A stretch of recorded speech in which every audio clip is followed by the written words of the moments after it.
MicroStrategy 股價由高位唔見咗60%，個泡沫係咪終於爆啦？早喺2月我已經分析過，呢間公司係利用制度合法收割大眾資金，而家 MSCI 終於出手做嘢，考慮將佢踢出核心股票指數。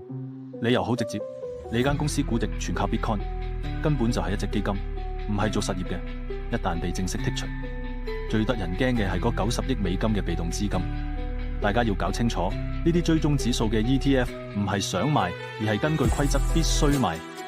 呢種係避無可避嘅機械式訂貨。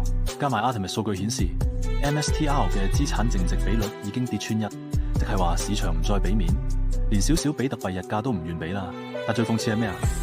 真正嘅贏家創辦人 Michael Saylor 早就睇穿個玩法，佢利用 MSCI 嘅選股漏洞，令被動基金幫佢公司槓桿買幣抬價，而佢自己就喺高位透過期權套現咗3.7億美金。呢筆錢已經入咗佢私人戶口，就算公司股價跌到0，佢都已經全身而退，毫髮無損，而且全程合法。呢場遊戲話俾我哋知，制度始終會修正，但醒目嘅大戶早就袋袋平安。